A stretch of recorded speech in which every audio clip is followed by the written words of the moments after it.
The Accidental President. Part 4, Shadows of Deception. Setting, the presidential villa, Abuja. The air in the presidential villa was thick with anticipation. The corridors were quieter than usual, the tension almost palpable as the defenders of Abuja waited for the inevitable strike from General Kalu. Joshua Odum knew that the victory they had achieved was a pivotal one, but it was also a fragile one. Kalu would not simply fade into the night. He was preparing something that could unravel everything they had fought for. Joshua sat in the command center, surrounded by his most trusted advisors, including Adeyera and Colonel Hassan. Maps were spread out on the table, showing the latest intelligence on Kalu's troop movements. Reports had been coming in steadily over the past few days, and while they indicated that Kalu's forces were gathering strength, there was an unsettling lack of concrete information about his exact plans. "We know Kalu is regrouping," Joshua said, his voice steady but tinged with concern. "But we still don't have a clear picture of what he's planning. He's been too quiet, and that worries me. It's like he's waiting for something we haven't anticipated." Adeyera nodded, her brow furrowed in thought. "Our scouts have picked up some chatter, but nothing substantial. He's keeping his cards close to his chest. Whatever he's planning, he's making sure we don't see it coming." Colonel Hassan, who had been studying the reports, looked up with a grim expression. "Kalu's always been a master of deception. He knows how to manipulate the battlefield, how to create chaos and exploit it. We need to be prepared for anything: fints, ambushes, diversionary tactics. He'll try to spread us thin and hit us where we're weakest." Joshua sighed, leaning back in his chair as he considered their options. "We need better intelligence. If we don't know where or when he'll strike, we'll be at a disadvantage. I want our scouts and informants working around the clock. We need to find out what Kalu is planning before it's too late." Adeyera, always resourceful, suggested, "Perhaps it's time we took a more direct approach. We have contacts in Kalu's ranks, people who might be willing to talk if we offer the right incentives. If we can get someone close to Kalu to turn, we might be able to uncover his plans from the inside." Joshua considered this. It was a risky strategy, but it might be the best shot at gaining the upper hand. "Do it. Reach out to our contacts and see if anyone is willing to provide us with information. Offer them whatever they need: money, protection, amnesty, whatever it takes." Adeyera nodded, already moving to put the plan into action.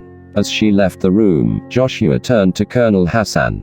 "In the meantime, we need to fortify our positions. If Kalu is planning to spread us thin, we need to make sure we're ready to respond quickly to any threats. Double the patrols, and keep our troops on high alert." Hassan saluted and left to carry out the orders, leaving Joshua alone with his thoughts. The weight of leadership bore down on him, but he knew that there was no turning back now. They had come too far, fought too hard to let Kalu regain the upper hand. But the uncertainty of what lay ahead gnawed at him, a constant reminder of how precarious the situation was. Joshua stood and walked over to the large windows overlooking the city. The lights of Abuja flickered in the night, a testament to the resilience of its people. Despite the scars of battle, life was beginning to return to the city. Markets were reopening, children played in the streets, and families were rebuilding the homes. This was what they were fighting for: the future of Nigeria, a future free from the tyranny of Kalu's rule. But as Joshua stared out into the night, he couldn't shake the feeling that something was coming, something that could change everything. Setting, Kalu's hideout, Nigeria.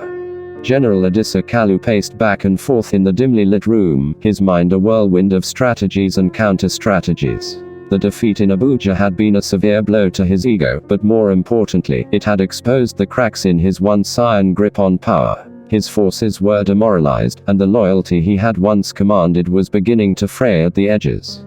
But Kalu was not a man to be easily defeated. He had built his power on fear, manipulation, and deception, and he was prepared to use those same tools to claw his way back to the top. He knew that Joshua Odum and his allies were growing stronger, but they were also growing complacent. And complacency was something Kalu could exploit. His eyes narrowed as he considered his options. He needed to regain the initiative, to strike in a way that would not only cripple Odum's forces but also shake the confidence of those who had dared to oppose him. But brute force alone wouldn't be enough this time. He needed to be cunning, to create chaos and confusion, to make his enemies question their every move. Olatunji, Kalu called, his voice sharp as a knife. Brigadier General Ibrahim Olatunji, Kalu's most trusted officer, stepped forward. He had been with Kalu since the beginning, and he knew the general better than anyone. He could see the wheels turning in Kalu's mind, and he knew that whatever plan Kalu was concocting, it would be as ruthless as it was brilliant. Yes, General, Olatunji asked, his tone respectful but tinged with anticipation. Kalu stopped pacing and fixed his gaze on Olatunji. It's time we reminded Odum and his so-called allies who they're dealing with. We need to create a situation that forces them to spread the forces thin, to stretch the resources until they snap. Olatunji nodded, his mind already racing with possibilities. Diversionary tactics, sabotage. Kalu smiled coldly. Exactly. We'll strike in multiple locations simultaneously, small, precise attacks that will cause maximum disruption with minimal expenditure of resources. Hit the supply lines, disrupt the communications, and target key infrastructure. But more than that, we need to plant seeds of doubt within the ranks. We'll use their own people against them. Olatunji raised an eyebrow. You're suggesting we turn some of their own against them? Kalu's smile widened. Exactly. We have our own contacts within Odum's forces, men who can be persuaded, or coerced, into doing what we want. We'll feed them false information, create rifts between Odum and his allies. If we can make them doubt each other, make them question their own plans, we can weaken them from within. Olatunji considered the plan. It was audacious, but it was also exactly the kind of strategy that had made Kalu so dangerous in the first place. It's risky, but if it works, it could tip the balance in our favor. Kalu's eyes gleamed with malevolent satisfaction. It will work, Olatunji. It has to. We'll remind them why they fear us. And when the weakened, when the vulnerable, we'll strike the final blow. Olatunji nodded, already moving to implement the plan. Kalu watched him go, a sense of anticipation building within him. This was what he thrived on, turning the tide when all seemed lost, using his enemy's own strengths against them. He would make Odum regret ever challenging him. As Kalu returned to his maps, he couldn't help but feel a surge of excitement. The battle for Nigeria was far from over, and he was about to unleash a wave of chaos that would shake Odum's forces to the core. Setting: the streets of Abuja. In the days that followed, Joshua Odum's forces remained on high alert. Patrols were increased, supply lines were secured, and the defenses of the city were strengthened. But despite the best efforts, there was an underlying sense of unease. Reports of small-scale attacks and sabotage began to trickle in, supply convoys ambushed, communication lines cut, and key infrastructure damaged. It was clear that Kalu was testing the defenses, probing for weaknesses. Joshua and his advisors gathered in the command center, reviewing the latest reports. The attacks were spread out, seemingly random, but they were having a cumulative effect. They were forcing Joshua's forces to stretch themselves thin, to react rather than act. He's trying to wear us down, Colonel Hassan said, his voice filled with frustration. These attacks are too small to cause serious damage on their own, but they're adding up. We can't be everywhere at once. Joshua nodded, his mind working through the implications. He's trying to force us to spread our forces, to stretch our resources. And if we do, we'll be vulnerable to a larger attack. We need to figure out where he's planning to strike next. Adeora, who had been in constant communication with their allies, added, I've been hearing rumors, whispers of discontent among some of our own people. There are those who believe we're pushing too hard, that we're risking too much. Kalu could be exploiting that, using it to sow discord within our ranks. Joshua frowned. We can't let him succeed in that. We need to root out any potential traitors before they can do any damage. But we also need to be careful, we can't afford to start a witch hunt that tears us apart from the inside. Adeora nodded, her expression serious. Agreed. We need to approach this delicately. If we start pointing fingers without solid evidence, we'll only play into Kalu's hands. But we can't ignore the possibility that he's already gotten to some of our people. Joshua stood and began pacing, the gravity of the situation weighing heavily on him. The enemy's strategy was clear: create chaos, weaken morale, and exploit any cracks in the unity. It was a clever, ruthless plan, one that could succeed if they didn't act swiftly and decisively. We'll start by tightening our security, Joshua said, coming to a decision. We'll review our protocols, monitor communications, and increase surveillance on key personnel. But we'll do it quietly, without raising suspicion. We need to maintain the trust of our people. Colonel Hassan agreed. I'll get our intelligence team on it right away. We'll keep it discreet, but thorough. Adeora, ever the strategist, added, and we need to keep our allies informed. If Kalu is trying to divide us, they need to know what's at stake. We can't afford any miscommunication or doubt. Joshua nodded. You're right. We'll reach out to our allies, strengthen our ties with them. We need to present a united front, one that Kalu can't break. As the meeting continued, Joshua couldn't help but feel the weight of the decisions he was making. Every choice, every move, had to be carefully considered. The stakes were too high for mistakes, and the consequences of failure were unimaginable. Setting: Kalu's hideout, Nigeria. General Kalu sat in the darkness of his command room, watching as his plans unfolded with cold satisfaction. The reports coming in from his operatives confirmed what he had hoped. Joshua Odum's forces were feeling the pressure. The sabotage and small-scale attacks were forcing them to spread the defenses, stretching them thinner and thinner. And the seeds of discord he had sown within Odum's ranks were beginning to take root. Kalu leaned back in his chair, his mind racing with the possibilities. It was time to escalate. The chaos he had created was just the beginning. Now, he needed to deliver a blow that would shatter Odum's confidence and turn the tide of the war in his favor. Olatunji, Kalu called out. Brigadier General Olatunji entered the room, his expression one of anticipation. He had seen the reports as well and knew that the time was ripe for the next phase of the plan. Yes, General, Olatunji asked, awaiting his orders. Kalu's eyes gleamed with a mix of malice and determination. It's time we take this to the next level. We've softened them up with our diversions and sabotage. Now, we strike where it hurts the most. Olatunji nodded, understanding immediately. The leadership. Exactly, Kalu replied, his voice cold. Without Odum, their entire movement will collapse. We need to destabilize the command structure, cut off the head of the snake. And we'll do it with precision. Olatunji thought for a moment. We could use our contacts within the ranks to set a trap. If we can lure Odum or one of his top advisors into a vulnerable position, we can take them out. It would be a psychological blow as much as a strategic one. Kalu smiled, pleased with Olatunji's suggestion. Precisely. We'll spread false information, create a scenario that draws them out. And when they take the bait, we'll be ready. Olatunji saluted, already planning the operation in his mind. I'll begin the preparations immediately, General. We'll make sure it's done cleanly. As Olatunji left to execute the orders, Kalu felt a surge of anticipation. This was the moment he had been waiting for, the opportunity to turn the tide, to regain the upper hand. He would show Odum and his allies that they were no match for his cunning. And when they were reeling from the loss of the leadership, he would crush them once and for all.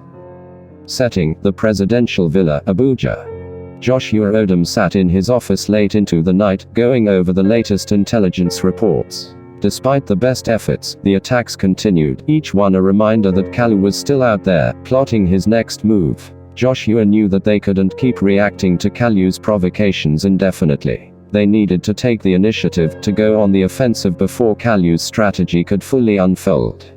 Adeora entered the room, her expression serious. Joshua, we've received some concerning intelligence. One of our informants within Kalu's ranks has reported unusual activity. It seems that Kalu is planning something big, something aimed directly at us.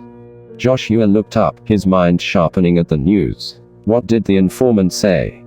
Adeora handed him a file. They couldn't get all the details, but it appears that Kalu is trying to draw us out. He's spreading false information, trying to create a situation that would force one of us, likely you, to move into a vulnerable position.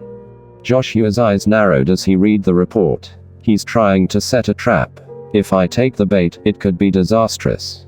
Adeora nodded. Exactly, but knowing Kalu, he won't make it obvious. He'll make sure the information seems credible, something that we would have to respond to. If we're not careful, we could walk right into it. Joshua set the file down, his mind racing. This was exactly the kind of move he had expected from Kalu, cunning, ruthless, and designed to exploit any weakness. But now that they were aware of it, they had the opportunity to turn the tables. "We need to be smart about this," Joshua said, thinking aloud. "If we ignore it, Kalu might escalate in other ways, forcing our hand. But if we respond, we need to do so on our terms, not his." Adara crossed her arms, considering the options. "We could set a counter trap. Use the information he's feeding us to our advantage. Make him think we're falling for it, but turn it into an opportunity to strike at him instead." Joshua's expression hardened with resolve. "Yes, that might work. If we can figure out where Kalu's forces are positioned, we can prepare an ambush of our own. But we'll need to act quickly, before he realizes we're onto him." Adara nodded. "I'll start coordinating with our intelligence and tactical teams. We'll need to keep this operation tight, only the people we absolutely trust can be involved." Joshua agreed. "Do it, and let's make sure that when Kalu tries to spring his trap, he finds himself caught instead." As Adara left to organize the operation, Joshua sat back in his chair, his mind still racing. This was a dangerous game they were playing, one where the stakes couldn't be higher. But Joshua knew they had no choice. If they wanted to bring an end to Kalu's reign of terror, they would have to outmaneuver him at every turn. And they would have to do it quickly. Setting: a remote location outside Abuja. Kalu's plan was already in motion. His operatives had planted the false information, carefully crafted to draw Joshua Odum into the open. The bait was simple but effective: a report of a critical supply depot, supposedly poorly defended, that was vital to Kalu's ongoing operations. The hope was that Joshua would see it as an opportunity too good to pass up, and in doing so, expose himself to Kalu's waiting forces. Brigadier General Olatunji was overseeing the preparations personally. The trap had been set, and now all that remained was to wait for Odum to take the bait. The forces Kalu had positioned were some of his best, elite soldiers trained for stealth and precision, men who could strike quickly and disappear just as fast. "They'll come," Olatunji said confidently to his second-in-command. "Odum can't resist a target like this. And when he does, we'll be ready." The second-in-command nodded, but there was a hint of unease in his eyes. What if they suspect something? What if they don't take the bait? Olatunji's expression darkened. "Then we'll find another way. But this will work. Kalu knows Odum, he knows how he thinks. He'll come." But as Olatunji and his forces waited, they had no idea that Joshua and his team were already one step ahead. They had studied the information, analyzed the patterns, and were preparing a response that would turn the trap on its head. Setting: the outskirts of Abuja. Joshua Odum stood with his strike team in the early hours of the morning, the air cool and still. They were preparing to move on the supply depot, but this time, they weren't going in blind. The intelligence they had gathered suggested that the depot was indeed a target, but the lack of heavy defenses and the timing of the information had raised enough red flags to make Joshua cautious. "We'll go in quietly," Joshua said, briefing his team. "This is likely a trap, so we're going to flip the script. We'll approach from the north, using the cover of the nearby forest to mask our movements. Our objective isn't just to take the depot, but to draw Kalu's forces into the open. Once they reveal themselves, we'll hit them hard and fast." His team, seasoned veterans all, nodded in agreement. They trusted Joshua's judgment, and they knew that this operation could be the turning point in the fight against Kalu. As they moved out, the tension was palpable. The strike team advanced with practiced precision, moving through the darkness like shadows. The forest provided the cover they needed, its dense foliage obscuring them from any prying eyes. Joshua led the way, his senses on high alert, every rustle of leaves and snap of a twig a potential sign of danger. The supply depot lay ahead, its perimeter seemingly quiet. Too quiet. The absence of heavy defenses and the stillness of the area only confirmed Joshua's suspicion that this was indeed a trap. But they had planned for this. Joshua signaled for his team to halt, crouching low as he surveyed the area. The depot was nestled in a small valley, with a few scattered buildings and storage containers. A perfect setup for an ambush. "Alpha team, take the high ground on the west ridge," Joshua ordered in a whisper. "Bravo team, secure the perimeter and set up the charges. We'll flush them out and lead them into our trap." The soldiers moved swiftly into position, each one knowing the role. They had rehearsed this scenario countless times, and the movements were fluid, almost instinctual. Joshua watched as Alpha Team silently ascended the ridge, taking up positions that would give them a clear line of sight over the depot and the surrounding area. Meanwhile, Bravo Team moved around the perimeter, setting charges on key structures that would cause maximum confusion when detonated. Joshua stayed with Bravo, carefully navigating the underbrush as they moved closer to the depot's edge. As they neared the depot, Joshua could see that it was, as expected, lightly guarded. A few sentries patrolled the area, the movements relaxed, unaware of the forces closing in around them. Joshua's mind raced. If Kalu's forces were here, they were hidden, waiting for the right moment to spring the trap.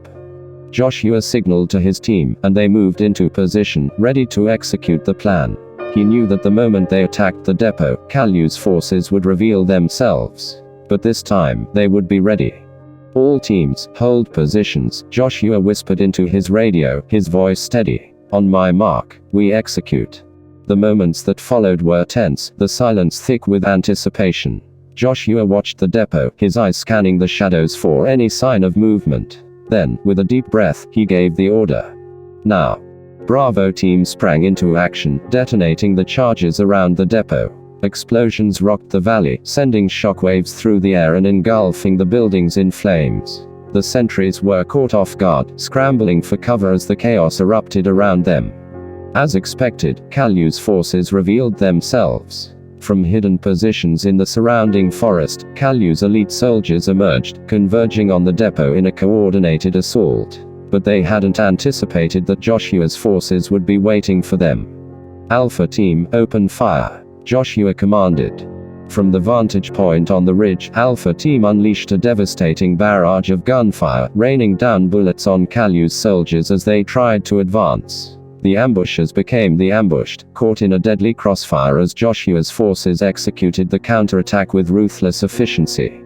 Joshua joined the fray, leading Bravo Team in a flanking maneuver that cut off Kalu's soldiers from their escape routes. The sound of gunfire and explosions filled the air as the two sides clashed, but it was clear that Joshua's forces had the upper hand. Kalu's men were disoriented, the carefully laid trap turning into a death trap of their own making. Within minutes, the battle was all but over. The surviving members of Kalu's force, realizing they were outmatched, began to surrender, throwing down the weapons as they were surrounded. Joshua's troops moved in to secure the area, disarming the captives and rounding them up. Joshua scanned the battlefield, his heart pounding with the adrenaline of the fight. They had done it, they had turned Kalu's own strategy against him, delivering a decisive blow that would weaken his forces and disrupt his plans. As the last of the enemy soldiers were subdued, Joshua regrouped with his team. Adaira's voice crackled over the radio, the relief in her tone unmistakable. Joshua, are you all right? We're getting reports of heavy fighting near the depot.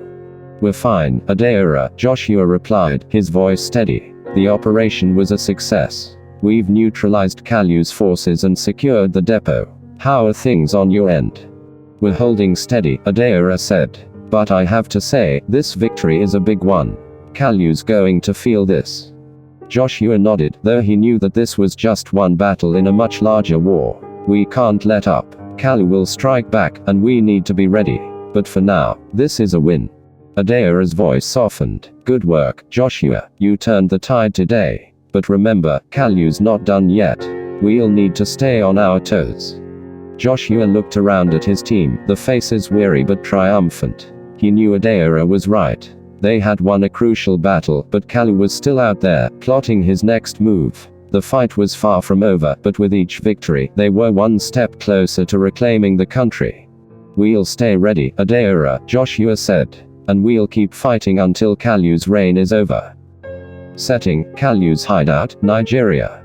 General Kalu slammed his fist down on the table, rage boiling inside him as he received the report of the failed ambush. His forces had been decimated, the supply depot lost, and his carefully crafted trap had been turned against him. It was a bitter defeat, one that stung more deeply because of how perfectly Joshua Odum had outmaneuvered him. How did this happen? Kalu demanded, his voice seething with anger. We had them. How could they have known? Brigadier General Olatunji stood before him, his posture tense. General, it appears they anticipated our move. The forces were already in position, waiting for us. It's possible they had inside information. Kalu's eyes blazed with fury. Impossible. We covered our tracks. This was supposed to be a guaranteed victory.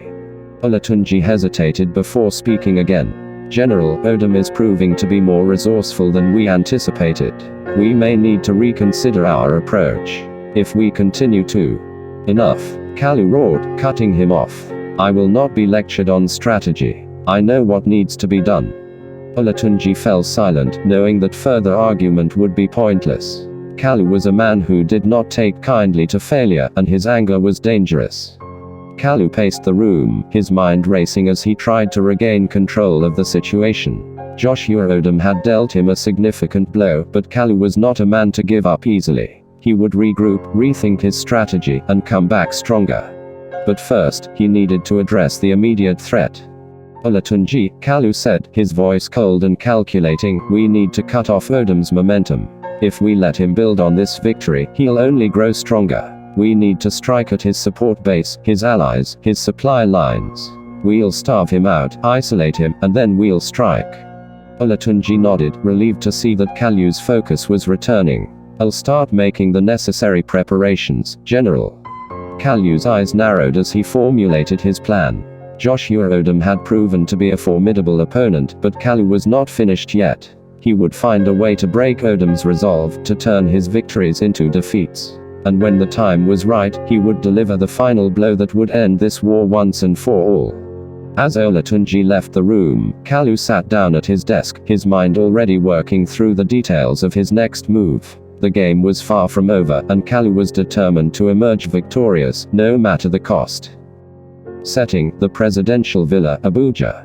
Joshua Odum returned to the presidential villa, his body weary from the battle but his spirit renewed by the success. The operation had been a gamble, but it had paid off. They had dealt Kalu a significant blow, one that would disrupt his plans and weaken his forces. Adara was waiting for him when he arrived, her expression a mix of relief and concern. Joshua, I'm glad you're back.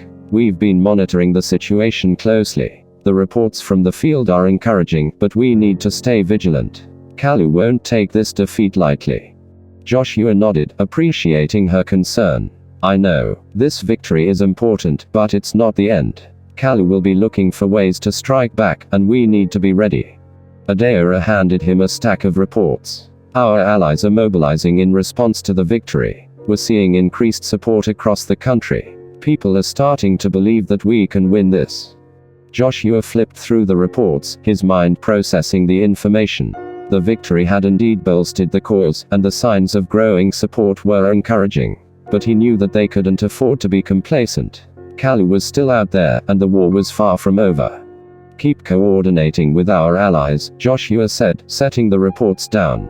We need to maintain our momentum, keep pushing forward. Kalu's going to try to cut us off, isolate us. We need to stay connected, stay strong. Adara nodded, her resolve unwavering. We'll stay vigilant, Joshua. We've come this far, and we won't let Kalu undo everything we've fought for. The people are with us, and we have to keep that trust. Joshua appreciated her steadfastness. Adara had been his closest confidant and advisor through the darkest times, and her ability to keep a clear head under pressure was invaluable. But as he looked around the command center, filled with tired yet determined faces, he knew that this battle was as much psychological as it was physical. They needed to keep morale high, and they needed to keep the people believing in the cause. As he turned to leave, Adara stopped him. Joshua, there's something else. We intercepted a communication, a message we believe was meant for one of Kalu's operatives inside the city. It's encrypted, but we're working on deciphering it. Joshua's interest peaked. Do we know who it's for? Not yet, Adara replied.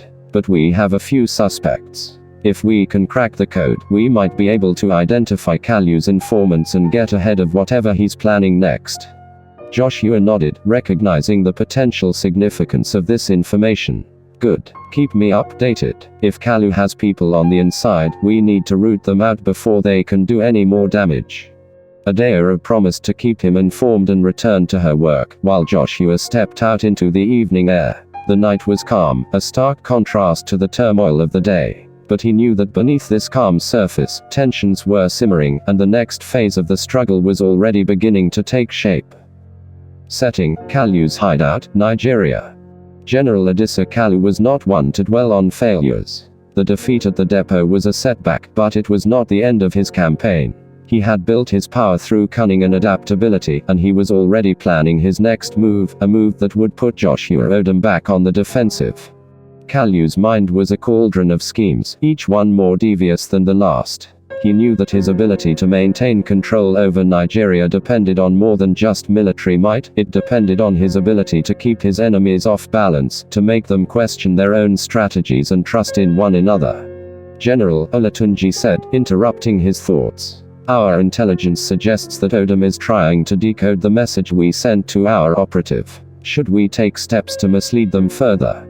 Kalu smiled, the gears in his mind turning. Let them decode it. We'll feed them just enough truth to make them believe they've uncovered something significant. Then we'll strike where they least expect it. Olatunji nodded, understanding Kalu's intent. I'll arrange for the message to be decrypted by the side, but we'll control what they see. This could be our chance to regain the initiative. Kalu's eyes gleamed with anticipation.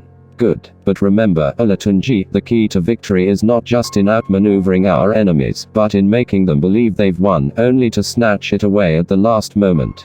We'll give Odum a false sense of security, and when he lets his guard down, we'll crush him. Olatunji saluted and left to carry out the orders. Kalu watched him go, his mind already planning the next phase of his operation. He would allow Joshua Odum to think he was gaining the upper hand, only to pull the rug out from under him. This was a war of shadows and deception, and Kalu was a master of the game. Setting: the presidential villa, Abuja. The next morning, Joshua was briefed on the progress made in decoding the intercepted message. Adeora and the intelligence team had been working through the night, and they finally had something tangible to report. We've managed to decode a portion of the message, Adeora said, handing Joshua the decrypted text. It's a series of coordinates, along with a set of instructions. It looks like Kalu is directing his forces to a location just outside the city, an old industrial complex that's been abandoned for years. Joshua studied the coordinates. The location was familiar, it had once been a key logistics hub before the war, but it had been largely forgotten as the conflict intensified. If Kalu was focusing on this area, it could mean several things: a staging ground for an attack, a hidden supply depot, or something else entirely. We need to investigate this, Joshua said, his tone firm. If Kalu is directing his forces there, it could be critical to his plans. But we need to be cautious, this could be another trap. Adeora nodded. I agree, we'll need to send a reconnaissance team first, scout the area before we move in force. If it's a trap, we'll spring it on our terms.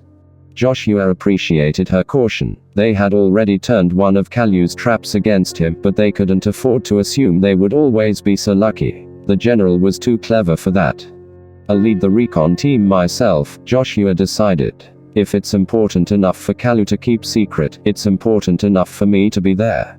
Adeora looked concerned but didn't argue. She knew Joshua well enough to understand that he wouldn't delegate such a critical mission to anyone else. Just be careful, Joshua. We can't afford to lose you. Joshua gave her a reassuring smile. I'll be careful, but we can't afford to let Kalu regain the upper hand either. If we can cut him off here, we might be able to force him into a corner. As Joshua prepared for the mission, the atmosphere in the villa was one of focused determination. The stakes were high, and everyone knew it. But there was also a growing sense of confidence, a belief that they could outsmart Kalu, that they could win this war. Joshua gathered his team and briefed them on the mission. They would approach the industrial complex under cover of darkness, using stealth and precision to gather intelligence without revealing the presence. If they confirmed Kalu's forces were there, they would call in reinforcements and strike hard and fast. As the sun set, Joshua and his team moved out, their faces set with grim resolve. They knew the dangers that lay ahead, but they also knew that this mission could be a turning point in the struggle against Kalu. Setting: the industrial complex, outside Abuja. The industrial complex loomed in the darkness, its hulking structures casting long shadows under the pale light of the moon. Joshua and his team approached cautiously, using the cover of the trees and abandoned buildings to mask the movements. The air was thick with tension as they moved closer to the coordinates they had decoded. The complex was eerily quiet, the only sounds the occasional rustle of leaves and the distant call of a night bird. It was the kind of quiet that set Joshua's nerves on edge. They reached the outer perimeter of the complex and took up positions, scanning the area for any signs of activity. Joshua could feel the weight of the moment pressing down on him. Whatever they found here could be the key to understanding Kalu's next move. Alpha Team, circle around to the east side, Joshua whispered into his radio. Bravo Team, stay with me. We'll approach the main building from the west. The teams moved into position, the steps silent and deliberate. Joshua led Bravo Team toward the main building, his senses heightened as they drew closer. The building was a massive structure, its windows dark and empty, its entrance partially obscured by overgrown vegetation. As they reached the entrance, Joshua held up a hand, signaling for his team to stop. He listened intently, straining to hear anything out of the ordinary. But the silence was almost oppressive, and it only heightened his sense of unease. Stay sharp, Joshua whispered. We don't know what's inside. He signaled for one of his men to check the entrance, and the soldier moved forward, carefully pushing the door open. It creaked slightly, the sound echoing in the stillness. The interior was pitch black, the darkness swallowing any light that tried to enter. Joshua switched on his night vision goggles and led the way inside. The building was a labyrinth of corridors and stairwells, each one seemingly more ominous than the last. But they pressed on, searching for any sign of Kalu's forces. As they moved deeper into the building, Joshua noticed something strange. Despite the complex's dilapidated appearance, there were signs of recent activity. Footprints in the dust, discarded food wrappers, and even a faint smell of diesel fuel. Kalu's been here, Joshua murmured. Or at least his men have. They continued the search, checking every room and hallway. But despite the signs of recent activity, they found no one. It was as if the complex had been abandoned just moments before they arrived. Joshua's unease grew. Something wasn't right. This was too easy, too quiet. Alpha Team, report, Joshua said into his radio. Nothing on our side, sir, came the reply. The place looks empty, but there are signs that people were here recently. We're not seeing any hostiles. Joshua's mind raced. If this wasn't a trap, then what was it? Was Kalu deliberately leading them here, or had they just missed him? Everyone, stay alert, Joshua ordered. We're not leaving until we know what's going on here. He moved deeper into the building, his team following close behind. As they reached what appeared to be the central hub of the complex, Joshua noticed a large door that had been reinforced with steel bars, a stark contrast to the dilapidated surroundings. The door was ajar, and behind it, a faint light flickered, casting long shadows down the corridor. This was the first sign of something truly out of place, and Joshua's instincts screamed that this was what they were looking for. He gestured for his team to hold the positions and carefully approached the door, his weapon at the ready. The flickering light was coming from a small room at the end of the corridor, the source hidden just out of view. Joshua pressed himself against the wall, listening for any sounds that might give away what was inside. The silence was unsettling, but it was broken by a sudden, faint click, so subtle that Joshua almost missed it. His heart pounded in his chest as he realized what it was, a timer. Something was counting down. Without a moment's hesitation, Joshua turned and shouted, "Fall back. It's a trap, move." His team reacted instantly, bolting back the way they had come as Joshua followed, urgency driving them to move faster than they had ever trained. The moment they cleared the corridor, a deafening explosion ripped through the building, the shockwave knocking them off their feet. The steel-reinforced door and the walls around it crumpled like paper, and the ground trembled under the force of the blast. Joshua's ears rang as he hit the ground, his vision blurring from the impact. He could feel the heat of the explosion, the acrid smell of burning materials filling the air. "Everyone, report," Joshua shouted, forcing himself to his feet, ignoring the pain that shot through his body. One by one, the members of Bravo Team checked in, their voices strained but alive. They were shaken, but they were all there. "I'm here, sir," one of the soldiers said, helping another team member up. "We're okay, just a little banged up." Joshua breathed a sigh of relief, but there was no time to rest. The explosion had been massive, clearly intended to take out anyone in the area. But it had also been a signal. If Kalu's forces were nearby, they would be on the way now, closing in to finish the job. Alpha Team, what's your status? Joshua called over the radio. We felt the blast, but we're clear, came the response. No sign of hostiles yet, but we're ready. Good. We're pulling back to the perimeter, Joshua ordered. This place is compromised. Regroup at the extraction point. Bravo Team quickly fell back, retracing the steps through the now compromised complex. The corridors were filled with dust and debris, but they moved with urgency, the senses heightened by the knowledge that they were still in danger. As they neared the entrance, Joshua's suspicions were confirmed. Through the haze of dust and smoke, he saw the shadows of figures moving toward the complex from the tree line, Kalu's soldiers, responding to the explosion. They were closing in, ready to finish the job. Contact, north side, Joshua shouted, raising his weapon. His team responded in kind, taking cover and preparing to engage the enemy. The night was lit up with the flashes of gunfire as the two sides clashed, bullets cutting through the air with deadly precision. Joshua fought with the desperation of a man who knew how high the stakes were. Kalu's soldiers were well trained, but Joshua's team had the advantage of preparation and determination. They held the ground, picking off the enemy soldiers as they advanced. But the numbers were against them.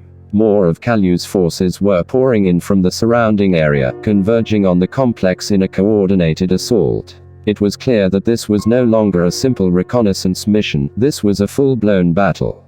Alpha Team, we need support. Joshua called into his radio. We're taking heavy fire at the main entrance.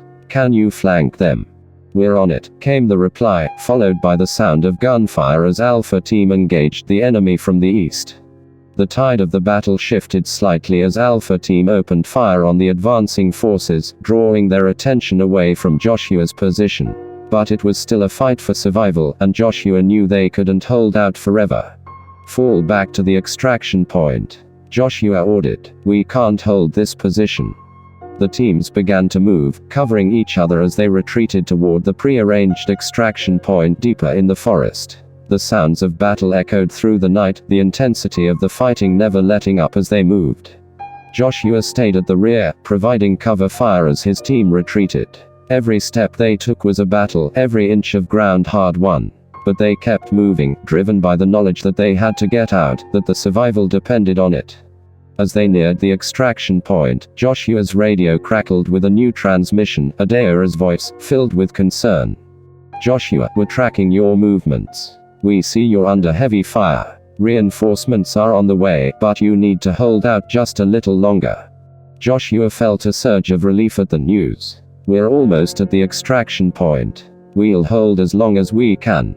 Just get here fast. The sounds of battle grew louder as they reached the clearing where the extraction point had been established. The enemy was still on the heels, but they had bought themselves enough time. As Joshua and his team took up defensive positions around the clearing, they could hear the distant thrum of helicopter blades, a sign that reinforcements were on the way. They just had to hold on a little longer. Hold your positions, Joshua shouted over the din. Reinforcements are almost here. The next few minutes felt like an eternity as the enemy forces closed in, but Joshua's team held the ground with everything they had. The battle was intense, each moment a struggle for survival. Finally, the helicopters arrived, swooping down into the clearing with a rush of wind and noise. Joshua's reinforcements disembarked, the presence immediately turning the tide of the battle. Kalu's forces, seeing the arrival of the reinforcements, began to pull back, retreating into the forest. Joshua watched as the enemy retreated, his heart still pounding from the adrenaline. They had made it, they had survived. But the reality of what had just happened was sinking in. Kalu had set a trap, and they had walked right into it. They had escaped with their lives, but it had been a close call, too close. As the last of Kalu's soldiers disappeared into the trees, Joshua ordered his team to board the helicopters. They were battered and bruised, but they had fought valiantly, and they had survived. As the helicopters lifted off, Joshua looked down at the industrial complex below, now shrouded in smoke and darkness. Kalu's trap had been deadly, but they had managed to turn it into a narrow victory. But as the helicopters flew back toward Abuja, Joshua knew that this was far from over. Kalu's plans were becoming more desperate, more dangerous. And the next time, they might not be so lucky. Setting: the presidential villa, Abuja. Back in the safety of the presidential villa, Joshua debriefed with Adeola and the other senior advisors. The mood was somber. They had uncovered Kalu's trap and survived, but the incident had shaken them all. "Kalu knew we would come," Joshua said, his voice heavy with the weight of the day's events. "He set the trap knowing we would take the bait. We can't underestimate him again. Next time, we might not be so fortunate." Adeola nodded, her face tense with worry. "He's getting more aggressive, more unpredictable. This was more than just a battle, it was a message. He's telling us that he won't go down without a fight." Joshua looked at his team, seeing the exhaustion in their eyes, the strain of the constant battle. "We need to regroup, rethink our strategy. Kalu is pushing us into a corner, and we need to find a way to push back, to end this on our terms." As the meeting continued, plans were made for the days ahead. They would bolster the defenses, strengthen their alliances, and prepare for whatever Kalu would throw at them next. But there was also a recognition that the war was entering a new, more dangerous phase. When the meeting finally ended, Joshua stood alone in the command center, staring at the maps and reports spread out before him. The weight of leadership bore down on him, but he knew he had no choice but to carry it. Too many lives depended on him, on the decisions he made. The night outside was calm, but Joshua knew that this was just a brief respite. The shadows of war still loomed large over Nigeria, and the final confrontation with Kalu was drawing closer.